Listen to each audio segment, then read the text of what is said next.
In this session, we will discuss Himalayan ecology at risk, concern over Char Dham road widening project.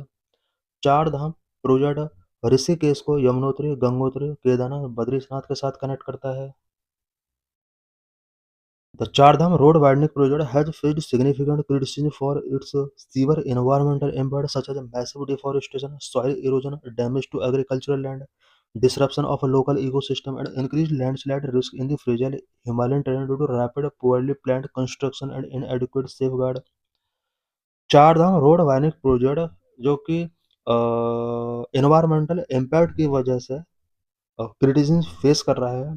कुछ environmental impact such as massive deforestation, soil erosion, damage to agricultural land, disruption of local ecosystem and frail Himalayan terrain में जिस तरह से landslide risk increase हो रहे हैं, ये सब इस प्रोजेक्ट के बिफोर कुछ कंसर्न रेज करते हैं। Aspirations for growth and development in the Indian Himalayan region need to be concerned. Science and the rights of the people and nature.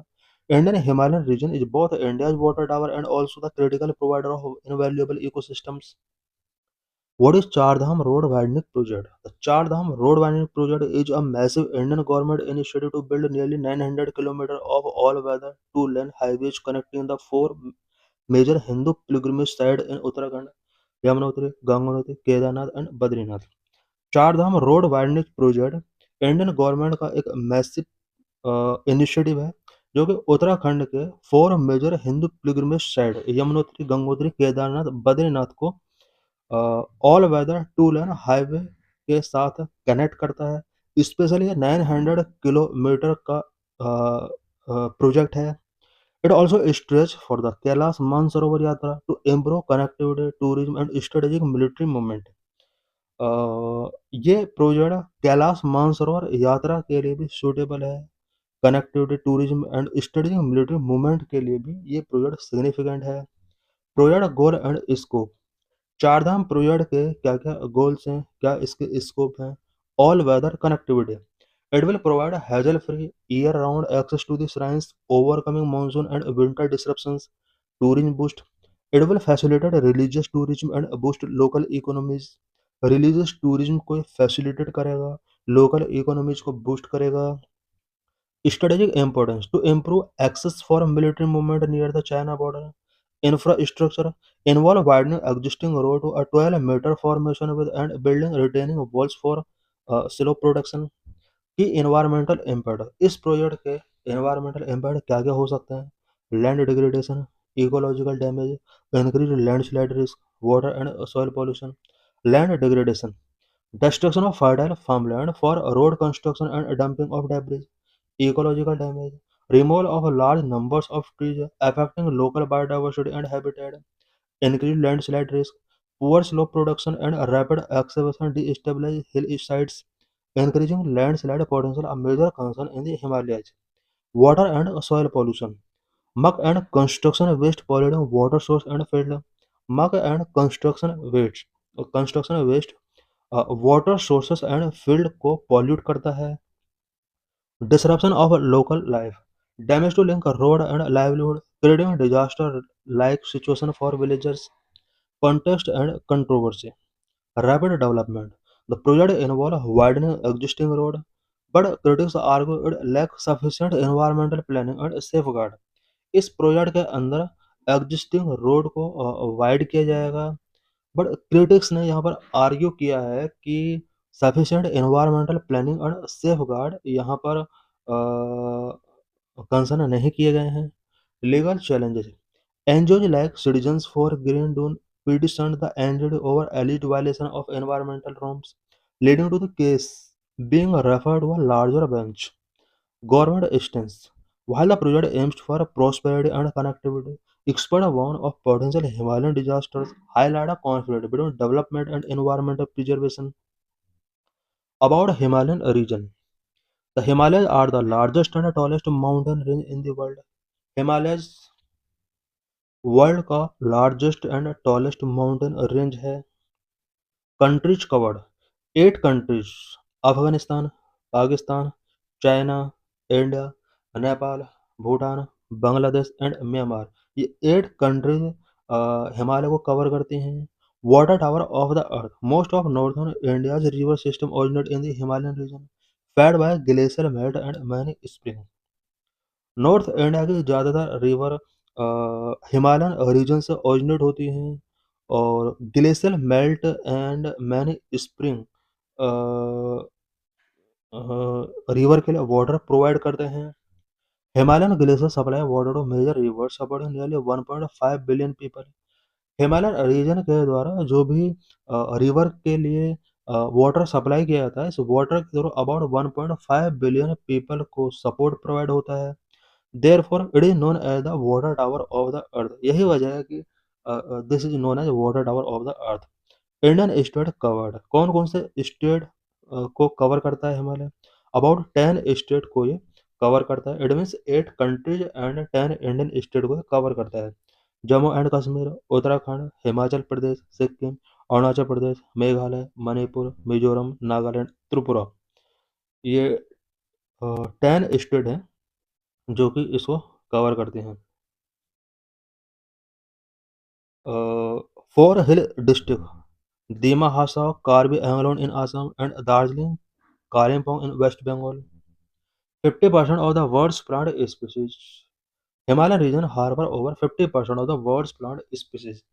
World के टोटल प्लांट स्पीसीज का about 50% species Himalayan region के अंदर पाई जाती है। It is biodiversity hotspot with unique species like the Himalayan monal, a vibrantly coloured peasant.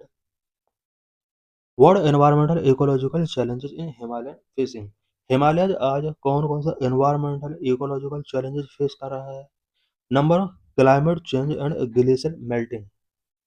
Climate change and glacier से related problem ये face कर रहा है। Number, accumulation of black carbon. Number 3, natural disaster. Number 4, soil erosion and landslides. Number 5, growth of invasive species. Number 6, rapid infrastructure development. Number, climate change and glacial melting. The Himalayas are highly vulnerable to the impact of climate change. Rising temperatures have led to the rapid melting of glaciers, affecting water availability for river downstream. This poses significant risks to communities that depend on glacier meltwater for drinking water, agriculture, and hydropower. Number, accumulation of black carbon. One of the biggest factors causing glacier to melt is the emission of black carbon aerosol into the atmosphere. Black carbon absorbs more light and emits infrared radiation, which increase the temperature. Black carbon deposits are rising on the Gangotri Glacier, escalating its melting. Gangotri is also the fastest receding glacier. Number 3, natural disasters. The Himalayas are a young, fold mountain, which means they are still rising and are prone to tectonic activity. This makes the region prone to natural disasters such as landslide, avalanches, and earthquakes. Climate change can exacerbate the frequency and severity of these events, leading to loss of lives, property damage, and disruptions to the infrastructure. Number 4, soil erosion and landslides. Construction activities such as Char Dham Yatra road project, deforestation, and improper land use practices increase soil erosion and the risk of landslides. The loss of vegetative cover destabilizes Himalayan slopes, making them susceptible to erosion during heavy rainfall or seismic events. Number 5, growth of invasive species. As temperature rise, new species become available for invasive species that can outcompete native the flora and fauna of the Himalayan region. Invasive species disrupt the delicate balance of ecosystems and threaten the survival of native species. Number 6, rapid infrastructure development. Fast infrastructure growth like the Char Dham Yatra project in Uttarakhand often overlook the environmental and safety aspect. What initiatives have been taken for the restoration of Himalayan ecosystem? Himalayan ecosystem को restore करने के लिए Indian government के द्वारा क्या क्या initiatives taking किए गए हैं? We will discuss major government missions and projects, biodiversity and forest conservation, climate research and monitoring. Major government missions and project, government के मेजर मिशंस एंड प्रोजेक्ट क्या क्या रहे हैं? Number 1, national mission on sustaining Himalayan ecosystem. launched in 2010 and cover 11 states and 2 UTs. 2010 में national mission on sustaining Himalayan ecosystem launch किया गया था। India के अबाउट 11 स्टेट एंड 2 यूटीज को कवर करता है।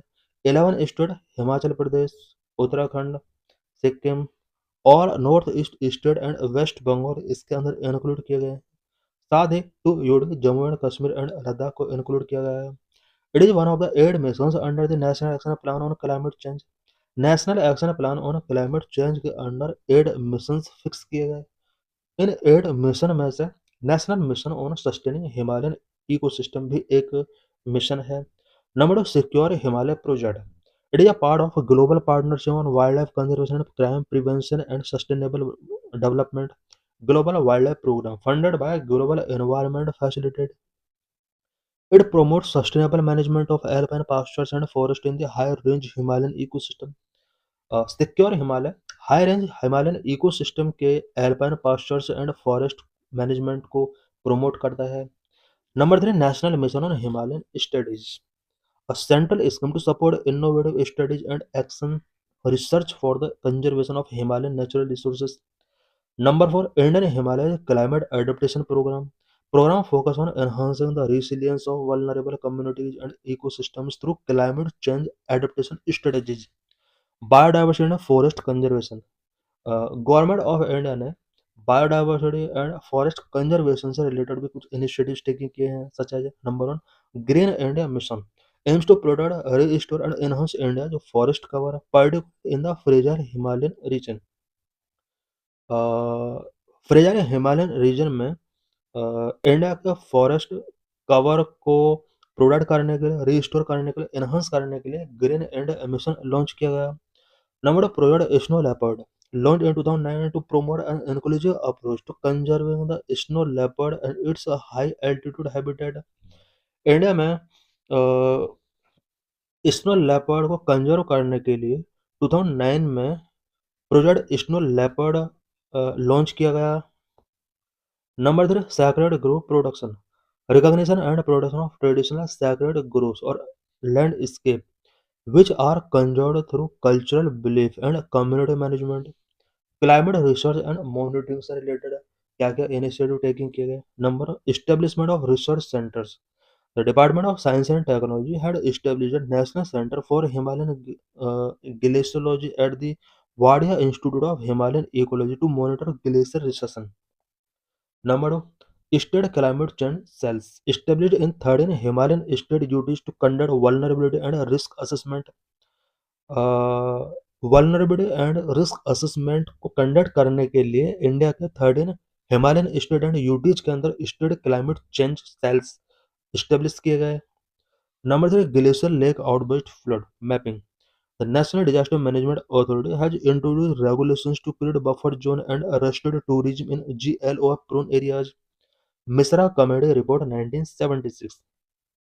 The committee recommended restrictions on heavy construction work, blasting, and felling of trees in the Himalayan region।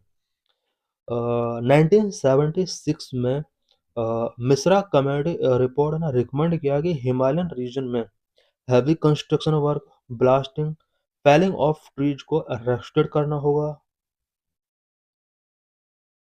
These are PYQ related to this article।